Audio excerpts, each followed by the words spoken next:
જી નમસ્કાર, હું TR Jadav TR એજ્યુકેશનમાં ફરીથી એક નવા વિડીયોમાં તમારું સ્વાગત છે. મિત્રો, જીએસઆરટીસી હેલ્પરની તૈયારી માટે અમારી ચેનલમાં ફ્રી વિડીયો લેક્ચર સિરીઝ શરૂ કરવામાં આવી છે, જેમાં ટેકનિકલ અને નોન ટેકનિકલ બંને પ્રકારના વિડીયો ડેલી બેઝ પર અપલોડ કરવામાં આવે છે. જેમાં ટેકનિકલ અને નોન ટેકનિકલના તમામ વિડીયો હેલ્પરના સિલેબસ પ્રમાણે એની પીડીએફ પણ તમને ફ્રીમાં મળી જશે. તમામ મટીરિયલ ફ્રી કોસ્ટ, કોઈ પણ રકમ લેવામાં આવશે નહીં. તમામ આપણે ફ્રીમાં પ્રોવાઈડ કરાવીએ છીએ. તો મિત્રો, વધુને વધુ તમારા મિત્રો ફ્રેન્ડોને શેર કરજો, જેથી કરીને એમને પણ લાભ થાય. તો અમારી ટેલિગ્રામ ચેનલ છે, તો ટેલિગ્રામની લિંક પણ શેર કરજો ભાઈઓને, તમારા મિત્રોને, સગા સંબંધીઓને જે હેલ્પરની તૈયારી કરે છે એમના માટે. તો એમને પણ મદદરૂપ થશો તો એનું પુણ્ય તમને મળશે. મિત્રો, ઘણા મિત્રોને ખબર નથી અથવા તો જાણ નથી, તો એ મિત્રો પણ 7,600+ MCQ બનાવેલા છે અને 150 વિડીયો બનાવેલા છે ફક્ત અને ફક્ત હેલ્પર માટે, જે આવનારી એક્ઝામમાં તમને ખૂબ જ ઉપયોગી સાબિત થશે. મિત્રો, આપણે તમામ ગુજરાતના છેવાડાના વિદ્યાર્થી સુધી આપણું મટીરિયલ ફ્રીમાં પહોંચવું જોઈએ એવું આપણે નક્કી કર્યું છે. મિત્રો, તમામ જે પણ તમારો જીએસઆરટીસી હેલ્પરનો સિલેબસ છે એ પ્રમાણે તમામ વિડીયો મિત્રો બનાવેલા છે. તો વધુમાં વધુ શેર કરજો, જેથી કરીને બીજાને પણ મિત્રોને લાભ મળી શકે. તો ચાલો મિત્રો, આ વિડીયોમાં વાત કરીશું જીએસઆરટીસી હેલ્પર માટે. હવે આપણે ફાસ્ટ રિવિઝન સિરીઝ ચાલુ કરી છે, જેથી જલ્દી તમને એક વખત રિવિઝન થાય. બધું તમે વાંચેલું જ છે, તમામ તમે તૈયારી સારી કરી જ છે. ફાઇનલ 8-9 મહિનાથી તમે તૈયારી કરો જ છો, એટલે બધું હવે તમને યાદ જ છે, અથવા તો તૈયાર કરી લીધી છે. હવે ફક્ત ને ફક્ત આપણે રિવિઝન, એમાં ખોટો ટાઈમ વેસ્ટ નહીં કરીએ, કારણ કે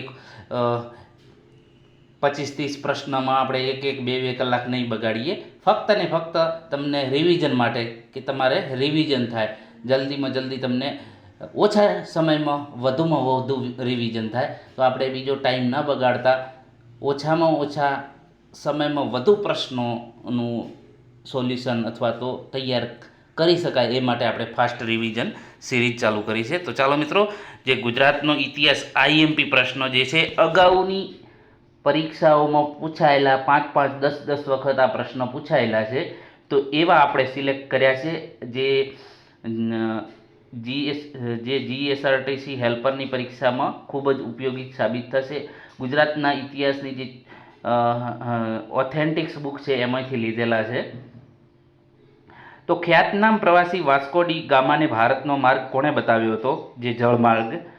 કચ્છના કાનજી માલમે, શંખ ચૌહાણ, કચ્છના રાવ ગોડજીએ, જગડુશા. તો તેનો સાચો જવાબ છે ઓપ્શન એ. આહવામાં ડાંગ દરબારનો મેળો ક્યારે ભરાય છે? ફાગણ વદ પાંચમ, ભાદરવા સુદ પૂનમ, ફાગણ સુદ પૂનમ. એક પણ નહીં, તો ફાગણ સુદ પૂનમ. મિત્રો, આ પ્રશ્ન વારે પૂછાયેલા છે. ઈસવીસન 1484માં પતઈ રાવળને હરાવી કોણે પાવાગઢ કબજે કર્યો? મહંમદ બેગડો, ઔરંગઝેબ, અલાઉદ્દીન ખિલજી. એક પણ નહીં, તો તેનો સાચો જવાબ છે મહંમદ બેગડો.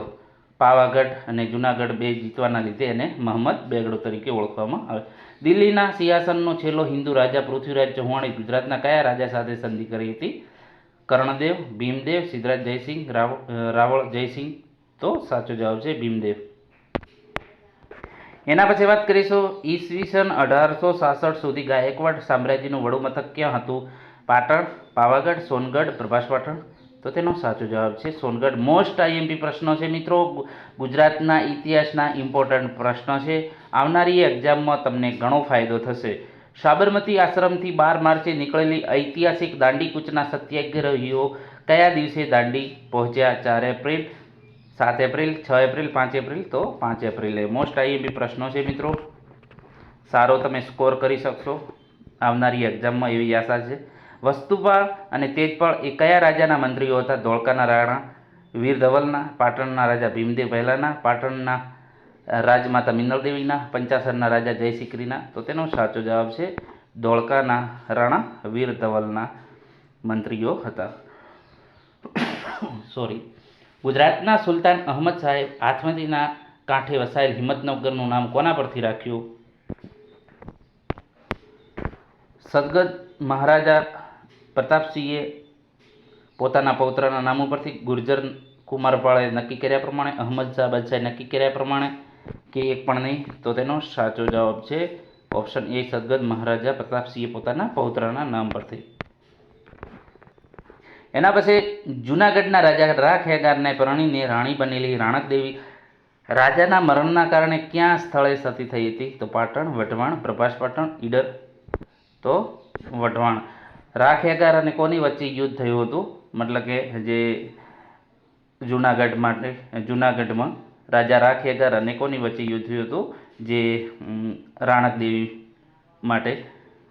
તો સિદ્ધરાજ જયસિંહ. હકીકતમાં સિદ્ધરાજ જયસિંહ અને મતલબ કે રાણક દેવી સગાઈ થયેલી હતી, પરંતુ જૂનાગઢના રાજા રાખેગારે પરણીને એમને રાણી બનાવેલા. એટલા માટે 12 વર્ષ લોકવાયકા પ્રમાણે 12 વર્ષ સતત યુદ્ધ ચાલ્યું, પરંતુ જે રાખેગારના ભાણેજની મતલબ કે એમની જે સિદ્ધરાજ જયસિંહ સામે જતા રહ્યા, એના લીધે દરવાજા ખોલી દીધા અને સતત 12 વર્ષ સુધી યુદ્ધ ચાલ્યું ને અંતે જે રાજા રાખેગાર જૂનાગઢના મૃત્યુ પામ્યા. એના પછી એમના રાણક દેવી સતી થયા. તો ક્યાં? વઢવાણમાં.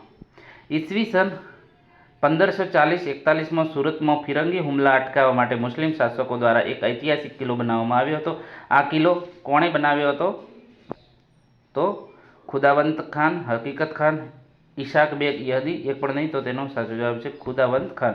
મિત્રો, આપણે અગાઉ પ્રશ્ન જે 9મા નંબરનો જૂનાગઢના રાખેગારને પરણીને જે એ પ્રશ્નમાં તો રાજા રાખેગારના ભાણેજના નામ જણાવો, એ પણ પરીક્ષામાં પૂછાય. તો કોમેન્ટ બોક્સમાં જણાવજો જે એમના સાથે કપટ કર્યું હતું. તો એ એમના ભાણેજના નામ જેમણે કપટ કરીને દરવાજો ખોલી દીધો હતો, તો એ જે છે એમના ભાણેજના નામ કોમેન્ટ બોક્સમાં જણાવજો.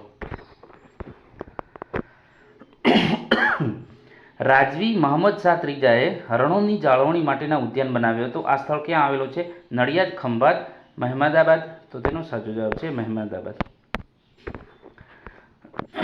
ડાકોર ખાતે આવેલું જગ પ્રસિદ્ધ રણછોડરાયજીનું મંદિર બંધાવનાર પરિવારનું નામ જણાવો. દિવાન પરિવાર, ગિરધરલાલ પરિવાર, મૂળચંદ પરિવાર, તાંબેવેકર પરિવાર. તો તેનો સાચો જવાબ છે ઓપ્શન સી. મોસ્ટ આઈએમપી પ્રશ્ન. અગાઉ અહમદનગર તરીકે ઓળખાતા શહેરનું નામ કયા રાજાએ પોતાના વારસદારના નામ સાથે જોડી હિંમતનગર રાખ્યું? રાજા જયસિંહ, રાજા કૌશલસિંહ, રાજા પ્રતાપસિંહ, રાજા દેવેન્દ્રસિંહ. તો રાજા પ્રતાપસિંહ. મોગલ શાસન દરમિયાન અમદાવાદના કયા નગર શેઠ રાજ્યના ઝવેરી રહ્યા? વલી, ગુજરાત, મગનલાલ શેઠ, ચિન્મયભાઈ શેઠ, શાંતિદાસ. તો મિત્રો શાંતિદાસ. કાપડ ઉદ્યોગ ક્ષેત્રના કામદારોના પ્રશ્નોના નિવારણ માટે ગાંધીજીએ કઈ સંસ્થાની રચના માટે પ્રોત્સાહન આપ્યું? મજૂર મંડળ, કામદાર સંઘ, મજૂર વિકાસ સંઘ, મજૂર મહાજન સંઘ. તો સાચો જવાબ છે મજૂર મહાજન સંઘ. એના પછી વાત કરીશું સ્વાતંત્ર્ય સંગ્રામ સમયે થયેલ ખેડાની લડતનો ઇતિહાસ કોના દ્વારા લખવામાં આવેલ હતો? શંકરલાલ પરીખ, શંકરલાલ બેંકર, મહાદેવભાઈ દેસાઈ, મોહનલાલ પંડ્યા. તો તેનો સાચો જવાબ છે શંકરલાલ પરીખ. ગુજરાત રાજ્ય માટે 12મી માર્ચના દિવસ શા માટે યાદગાર બની રહ્યો? અહિંસા આંદોલન, હિંસોડા આંદોલન, બારડોલી સત્યાગ્રહ, દાંડી. તો દાંડી યાત્રા. એના પછી વાત કરીશું 1938માં સુરત જિલ્લાના હરિપુરામાં કોના અધ્યક્ષ હેઠળ કોંગ્રેસનો 51મો રાષ્ટ્રીય અધિવેશન યોજાયો? જયપ્રકાશ નારાયણ, મહાત્મા ગાંધી, જવાહરલાલ નહેરુ, સુભાષચંદ્ર બોઝ. તો તેનો સાચો જવાબ છે સુભાષચંદ્ર બોઝ. આ ટાઈપના મિત્રો પ્રશ્ન પૂછાશે જે ગુજરાતમાં કોંગ્રેસનું રાષ્ટ્રીય અધિવેશન યોજાયું, તો એના પ્રશ્નો છે. તો ગુજરાતમાં ક્યારે યોજાયું? તો એના પ્રશ્નો પૂછી શકાય એમ છે. સરદાર વલ્લભભાઈ પટેલે આદરેલ બારડોલી સત્યાગ્રહ કયા વર્ષમાં કરવામાં આવી? ઈસવીસન 1929, ઈસવીસન 1926, 1928, 1927. તો તેનો સાચો જવાબ છે 1928માં. ગુજરાતની રાજધાની પાટણથી અમદાવાદ કોના દ્વારા ખસેડવામાં આવી? મોહમ્મદ બેગડો, અહમદ શાહ, અલાઉદ્દીન ખિલજી, અકબર. તો તેનો સાચો જવાબ છે અહમદ શાહ. મિત્રો, આજે ગુજરાતના ઇતિહાસના મોસ્ટ આઈએમપી પ્રશ્નો તેની ચર્ચા કરી છું. વિડીયો પસંદ આવે તો લાઇક, શેર અને મિત્રો ચેનલને સબસ્ક્રાઈબ કરવાનું ન ભૂલતા. મિત્રો, લાઇક અને શેર કરવાનું ન ભૂલતા, જેથી કરીને બીજાને પણ ફાયદો થાય. Thank you for watching this video.